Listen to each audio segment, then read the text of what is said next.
5 રાજ્યોની ચૂંટણી એ સાથે જ ગુજરાતમાં આણંદના ઉમરેઠ વિધાનસભાની પેટા ચૂંટણી પરિણામોએ સ્પષ્ટ કરી દીધું છે, રૂઝાનોએ સ્પષ્ટ કરી દીધું છે કે આ ચૂંટણીઓમાં ધુરંધર કોણ સાબિત થયા છે।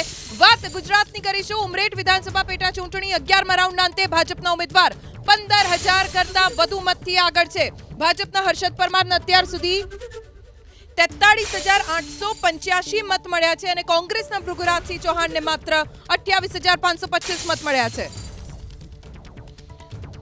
વધુ જાણકારી અમારા સંવાદદાતા કુશાંગ સોની પાસેથી પ્રાપ્ત કરીશું। કુશાંગ, ભાજપે ઉમરેઠ વિધાનસભાની ચૂંટણીમાં અભૂતપૂર્વ જીત હાંસલ કરી છે।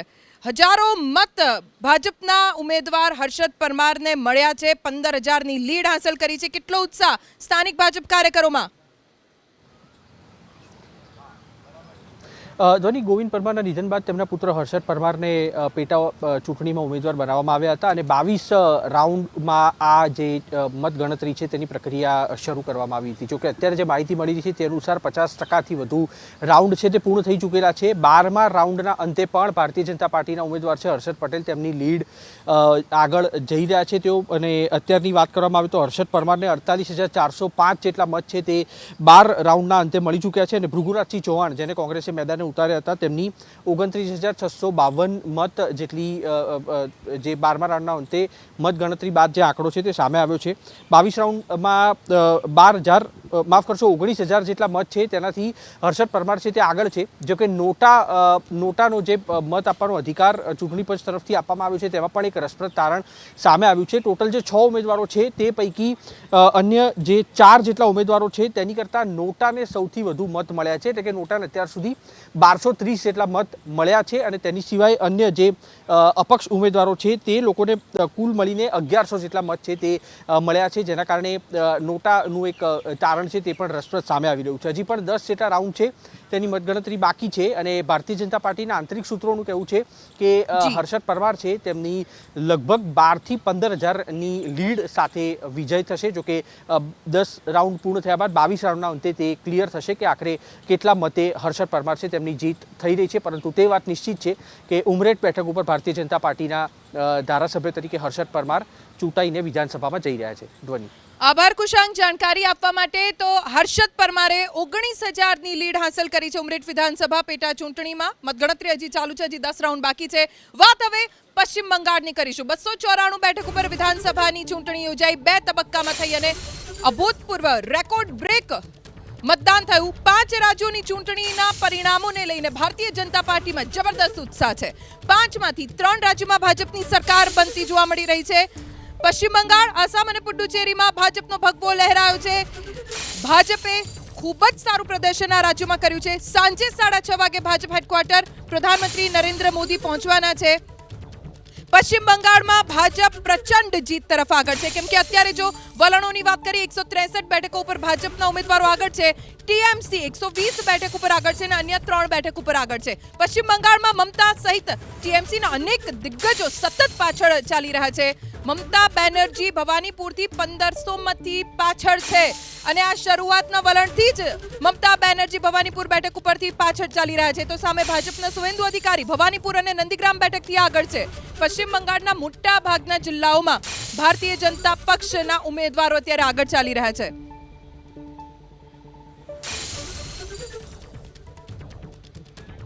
નક્કી છે, પહેલી વાર ચૂંટણી લડી રહેલી ટીવીકે 109 બેઠક ઉપર આગળ છે। સામે ડીએમકે અને એડીએમકે ને મોટો ઝટકો ટીવીકે આપ્યો છે। બંનેના વોટ કાપ્યા છે ટીવીકે। તમિલનાડુમાં સુપરસ્ટાર વિજયની પાર્ટી નંબર 1 બની છે। ટીવીકે ખૂબ જ જોરદાર પ્રદર્શન કર્યું છે। તમિલનાડુમાં ત્રિશંકુ વિધાનસભાના સંકેત અત્યારે પ્રાપ્ત થઈ રહ્યા છે। ડીએમકે ધ્વસ્ત થઈ ગયું છે। સુપરસ્ટાર વિજયની પાર્ટીનો સુપર ડુપર પ્રદર્શન જોવા મળ્યું। 234 બેઠકો વાળી તમિલનાડુ વિધાનસભામાં વિજયની પાર્ટી સતત આગળ છે અને અત્યારે 109 બેઠકો ઉપર લીડ હાંસલ કરી છે। સત્તા બનવાના પૂરેપૂરા સંકેત, સ્પષ્ટ બહુમત વિજયને મળ્યું છે। તમિલનાડુમાં એઆઈડીએમકે બીજા નંબરે છે, ડીએમકે ત્રીજા નંબરે છે। તમિલનાડુના મુખ્યમંત્રી અને તેમના પુત્ર સતત પાછળ ચાલી રહ્યા છે। તમિલનાડુમાં પહેલી જ વખત અભિનેતા વિજયે ચૂંટણી લડી પાર્ટી લઈને આવ્યા. જો કે એ પહેલાં લોકલ બોડી ઇલેક્શનમાં તેમણે પરચો આપી દીધો હતો કે તેઓ કેટલા ગંભીર છે રાજકારણમાં આવવાને લઈને, અને હવે તમિલનાડુની વિધાનસભાની ચૂંટણીમાં પહેલી જ વાર ચૂંટણી લડી અને પહેલી જ વાર સત્તા હાંસલ કરી છે ટીવીકે. તમિલનાડુમાં સુપરસ્ટાર વિજયનો સુપર ડુપર શો રહ્યો અને 234 બેઠકવાળી તમિલનાડુ વિધાનસભામાં અભિનેતા વિજય પ્રચંડ જીત હાંસલ કરી છે. તેમાં મેનેજમેન્ટથી લઈને પ્રચાર સુધી તેમણે કોઈ કચાશ ન રાખી, અને આપણે અત્યાર સુધી જોયું છે રેલીઓમાં પ્રચાર દરમિયાન મોટી મોટી ભીડ આપણે જોઈ છે, પણ ખૂબ જ ઓછા એવા લોકો છે કે જેઓ આ ભીડને મતમાં પરિવર્તિત કરી શક્યા છે. થલાપતિ વિજય એવા વ્યક્તિ બન્યા તમિલનાડુની વિધાનસભા ચૂંટણીમાં જેમણે પોતાની રેલીઓમાં, રોડ શોમાં આવેલી ભીડને મતમાં પરિવર્તિત કરીને બતાવી છે. ચૂંટણી પંચના પણ આંકડા આવ્યા છે. ચૂંટણી પંચ મુજબ તમિલનાડુમાં કોંગ્રેસ 3 બેઠક ઉપર આગળ છે.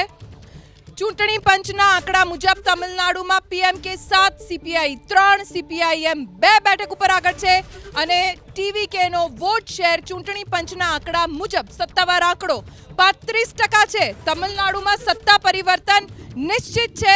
જો કે તમિલનાડુની એ પરંપરા રહી છે કે અહીંયા દર ચૂંટણીમાં સત્તા બદલાય છે. અને નરેશભાઈ, તમિલનાડુમાં જે રીતે થાલાપતિ વિજયની એન્ટ્રી થઈ, તેમણે અભિનેતામાંથી રાજકારણી બનવાનું નક્કી કર્યું, લોકલ બોડી ઇલેક્શનમાં ઉતર્યા, પરચો બતાવ્યો, વિધાનસભામાં આવ્યા અને સીધી સત્તા. દક્ષિણ ભારતમાં હંમેશા અભિનેતાઓનો દબદબો રહ્યો છે. ભૂતકાળમાં પણ એમજી રામચંદ્રન, કરુણાનિધિ અને ઘણા બધા સફળ થયા છે એવું પણ નથી.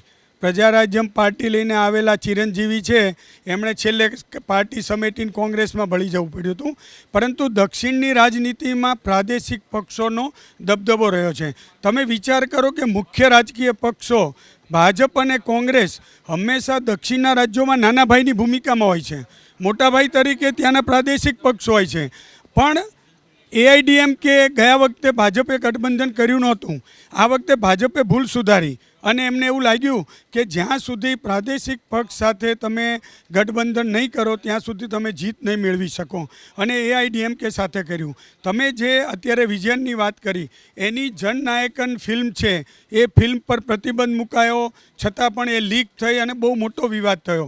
અને વિજય છે એ બહુ જ ત્યાંના લોકપ્રિય અભિનેતા છે, અને એણે છેલ્લા 2 વર્ષથી મહેનત શરૂ કરી છે. લોકલ બોડીમાં પણ એમણે મહેનત કરી અને એ મહેનતને રંગ લાવી છે. બીજી એક વાત હું આપના ધ્યાન ઉપર મૂકી દઉં કે ત્યાં સ્ટાલિને જે સનાતન ધર્મના સંદર્ભમાં ઉદયગીરીએ જે નિધિએ જે સ્ટેટમેન્ટ કર્યા, એ સ્ટેટમેન્ટની પણ અસર થઈ છે. હિન્દુઓના વોટ હાથ થયા છે.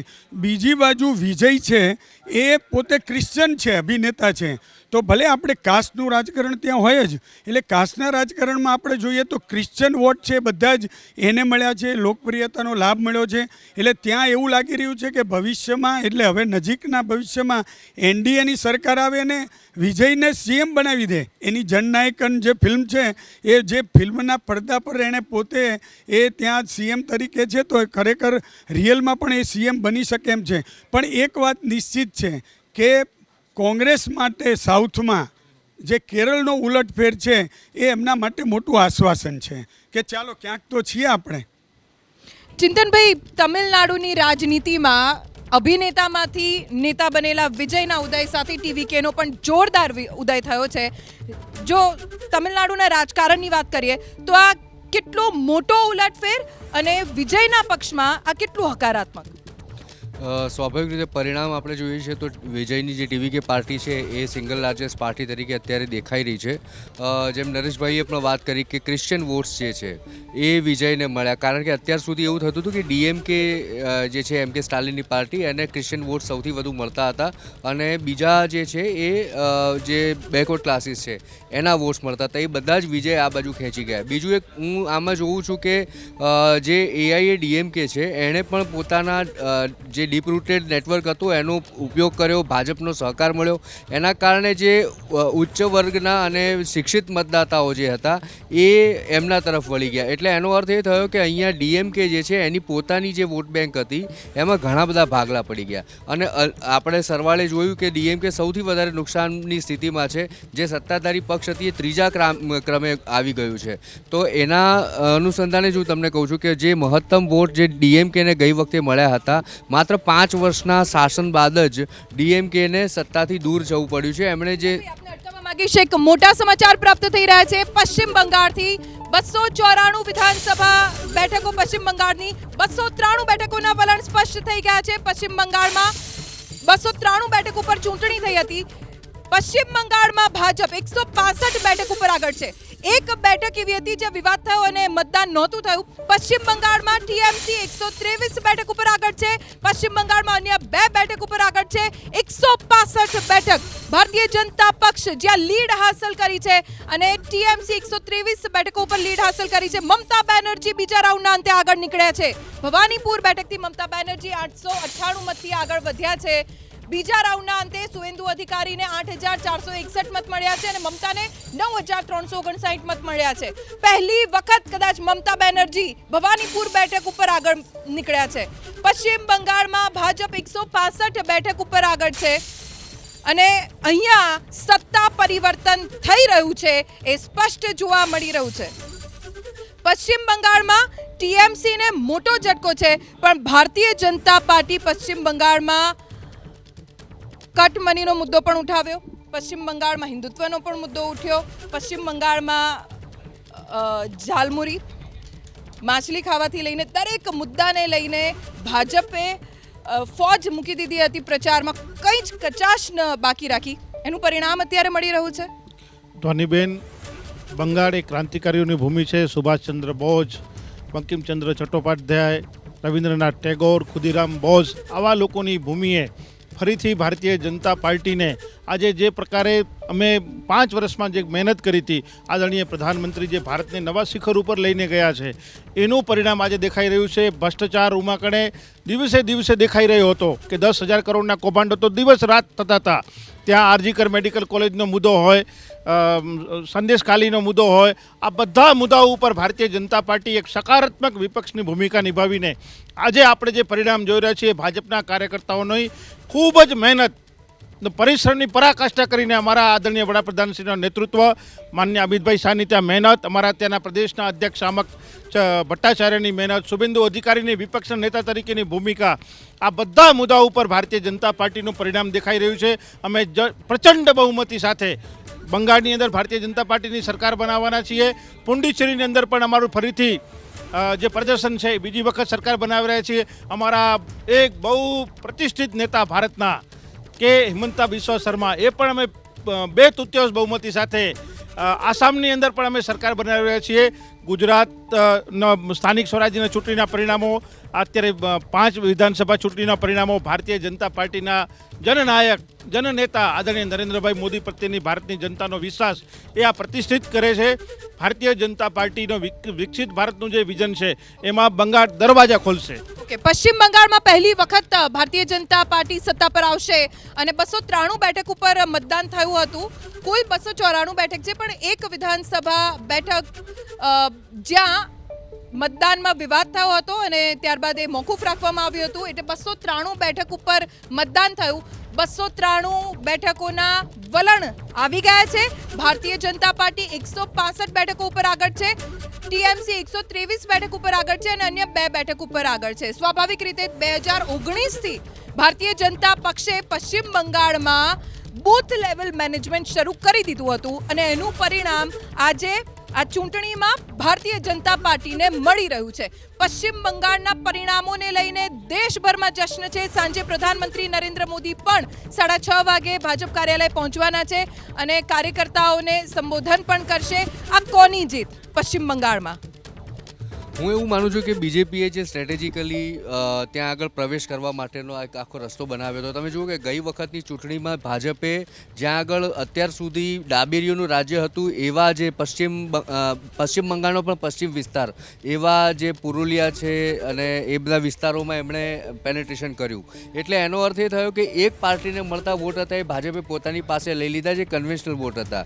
ગઈ વખતે ટીએમસીને જે મત મળતા હતા એમાં ખાસ કરીને હું તમને કહીશ કે દક્ષિણ જે વિસ્તાર છે રાજ્યને, એમાં કલકત્તા, હાવડા અને એ બધા વિસ્તારો આવે છે. ત્યાં આગળ ટીએમસી ઇન્ટેક રહી હતી, ત્યાં આગળ ભાજપ પોતાનું પ્રભુત્વ સાબિત નહોતું કરી શક્યું. પણ ઉત્તરના જે વિસ્તારો છે જેમાં આપણે કહીએ અલીપુરદ્વાર ઉપરાંત પુરુલિયા અને જે કૂચબિહાર, આ બધા વિસ્તારોમાં ભાજપે પેનેટ્રેશન હિન્દુત્વના મુદ્દા ઉપર કર્યું હતું. તો એમાં એને સફળતા મળી. હવે એમણે માત્ર ફોકસ કરવાનું હતું દક્ષિણ, જ્યાં કલકત્તા, હાવડાથી માંડીને બધા વિસ્તારો છે ત્યાં. તો અહીંયા આ વખતે તમે જુઓ કે દરેક એ વિસ્તાર છે એમાં જેટલી પણ બેઠકો છે એમાં ટીએમસીની સામે ભાજપ એજ ઉપર છે. એટલે કે માની લો કે ટીએમસીને 5 બેઠક મળી હોય તો ભાજપ 6 કે 7 બેઠકો સાથે ત્યાં આગળ છે. તો એ જે સ્ટ્રેટેજી બનાવી ભાજપે. અને બીજી સૌથી મોટી વાત હું તમને એ કરવા માંગીશ કે ગઈ વખતે એક મુદ્દો આવ્યો હતો દીદી ઓ દીદી. નરેન્દ્ર મોદીએ આ પ્રકારનું ભાષણ કર્યું એટલે એક પર્સનલ એટેક થયો હતો. આ વખતે આખી ભાજપ પર્સનલ એટેકથી દૂર રહી છે. અહીંયા તમે જુઓ ક્યાંય કોઈ એવા વિવાદિત મુદ્દા નથી. બીજું એસઆઈઆર, તમે જુઓ કે એસઆઈઆરના કારણે જે ઘણા બધા 91 લાખ વોટર્સ જે હતા એ ત્યાં આગળ કટ થઈ ગયા અને સૌથી મહત્તમ જે વોટિંગ આપણને પર્સન્ટેજ જોવા મળ્યું છે. તો હું માનું છું કે એન્ટી ઇન્કમ્બન્સી ફેક્ટર ત્યાં આગળ હતું. ગ્રામીણ વિસ્તારોમાં હું તમને વાત કરું કે ગઈ વખતે ગ્રામીણ વિસ્તારોમાં ભાજપ એટલું પહોંચી નહોતું શક્યું અને એના બદલે આ વખતે ભાજપે રોજગાર જેવા મુદ્દાઓને લઈને ગ્રામીણ વિસ્તારોમાં પણ પોતાની જે કૂચ છે એ આગળ વધારી છે. તો આવા સમગ્ર મુદ્દાઓને જોતા હું એવું માનું છું કે ભાજપે ખૂબ સ્ટ્રેટેજી સાથે તૃણમૂલ કોંગ્રેસ પાર્ટીના ગઢને કેવી રીતે ધ્વસ્ત કરી શકાય તેની એક જબરદસ્ત રણનીતિ બનાવી. બીજું તમે જુઓ કે ગઈ વખતે મા માટી અને માનુષનો મુદ્દો ટીએમસીએ ખૂબ આગળ ચલાવ્યો હતો.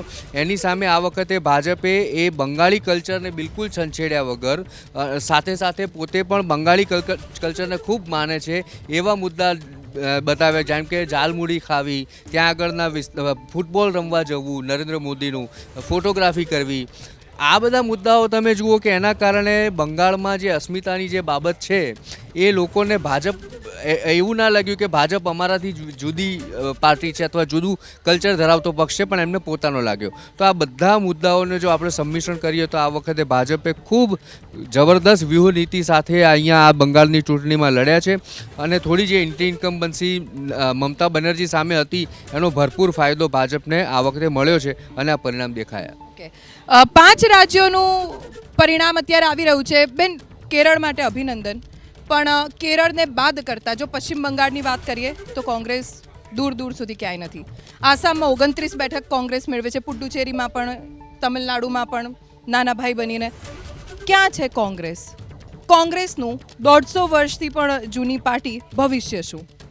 જી, ભવિષ્ય તો કોંગ્રેસનું ઉજળું જ છે, કારણ કે જે રીતે અમારા માનનીય નેતા પ્રતિપક્ષ રાહુલ ગાંધીજી મુદ્દાઓ લઈને ચાલી રહ્યા છે અને એ મુદ્દાઓ જે પ્રજાલક્ષી મુદ્દાઓ છે કે જાતિ આધારિત વસ્તી ગણતરી કરાવવી, પછી વોટ શેરમાં મતલબ જે બધા સમાજને આદિ આબાદીને પણ ન્યાય અપાવવું, મહિલા સુરક્ષા કરવી, પછી જે રીતે અનામતની બેઠકો માટે પણ રાહુલ ગાંધીજી વાત કરે છે કે ભાઈ જિસકી જીતની સંખ્યા ભારી ઉતની ઉસકી હિસ્સેદારી, એ બધી જે પણ વાત કરે છે રાહુલ ગાંધીજી એ સામાજિક ન્યાયની વાત કરે છે. અને આજના દોરમાં હું તમને એક તમિલનાડુનું જસ્ટ એક એક્ઝામ્પલ આપું છું. તમિલનાડુ એક મતલબ અત્યારે આપણે ચેન્જ જોઈ રહ્યા છે. વિજય ચંદ્રશેખર જોસેફ, એ જોસેફ જીતી રહ્યા છે. મતલબ કે એક એક્ટર છે, ફિલ્મ અભિનેતા છે, એ અભિનેતાની પોતાની છબીના આધારે જીતી રહ્યા છે.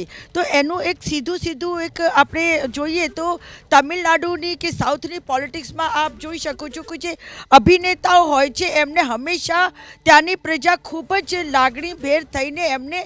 તો બેન, તમે અભિનેતા લાવો ને, તમે અભિનેતાઓને ઉતારો મેદાનમાં. પશ્ચિમ બંગાળમાં ભાજપની આ જીત સ્વાભાવિક રીતે ભાજપની આ ખૂબ જ મોટી જીત કહેવાય, કેમ કે સત્તા પરિવર્તન મમતા બેનર્જીની ટીએમસીને હરાવવી એ સપનું રહ્યું છે ભાજપનું. ફોજ ઉતારી દીધી હતી પ્રચારમાં, પણ યોગી આદિત્યનાથ, અમિત શાહ, નરેન્દ્ર મોદી તમામે પ્રચાર કર્યો છે, સામ દામ દંડ ભેદ બધું જ કર્યું છે, અને હવે પરિણામ મળ્યું છે. આ કેટલી મોટી જીત, કેટલું મોટું સેલિબ્રેશન થશે? સ્વાભાવિક રીતે આ બહુ મોટી જીત છે અને ભારતીય જનતા પાર્ટી માટે ઇલેક્શન કોઈ પણ ઇલેક્શન જે નાનું નથી હોતું, એટલા માટે દરેક જગ્યાએ જે પ્રમુખ કાર્યકર્તાઓ છે કે પ્રમુખ નેતાઓ છે એ તમામ લોકો દરેક રાજ્ય ચૂંટણીમાં લાગતા હોય છે. આખી સમગ્ર જીતને આપણે એ રીતે પણ લઈ શકીએ. આ દાખલા તરીકે આજે 5 રાજ્યોનું પરિણામ છે, તો 5 રાજ્યોમાં ભારતીય જનતા પાર્ટી શાસિત જે 2 રાજ્યો છે એ જ રિપીટ થયા છે, બાકીના 3માં સત્તા પરિવર્તન થયું છે. એટલે ભારતીય જનતા પાર્ટી પર જે પ્રકારે લોકોનો વિશ્વાસ દિવસે દિવસે વધી રહ્યો છે એનું જ આ પરિણામ છે. અને જે પ્રકારે નકારાત્મક રાજનીતિ ચાલતી હતી પશ્ચિમ બંગાળમાં, એટલે જે પ્રકારની પરિસ્થિતિ હતી એ માત્ર ત્યારે પશ્ચિમ બંગાળે જીત એ માત્ર ભાજપ માટે નહીં પણ ભારત માટે જરૂરી હતી. એટલે આજે પશ્ચિમ બંગાળના લોકોએ આખું જે ખોબે ભરી વોટ આપ્યો અને ભારતીય જનતા પાર્ટીની જીત કરાવી છે, એનાથી કુલ મળીને જે ઘૂસણખોરી બાકી બીજા બધા પ્રશ્નો છે એ પ્રશ્નો પર બી કંટ્રોલ થશે. તો 5 રાજ્યોના પરિણામો ધીમે ધીમે આવી રહ્યા છે, વલણો આવી રહ્યા છે, અને વલણોએ લગભગ ચિત્ર સ્પષ્ટ કરી દીધું છે. ગુજરાતની વાત કરીશું. ઉમરેઠ વિધાનસભાની પેટા ચૂંટણીની પણ મતગણતરી ચાલુ છે. 14મા રાઉન્ડના અંતે ભાજપના ઉમેદવાર હર્ષદ પરમાર 19,000 મતથી આગળ છે. ભાજપ ઉમેદવાર હર્ષદ પરમારને મળી ચૂક્યા છે 54,638 મત.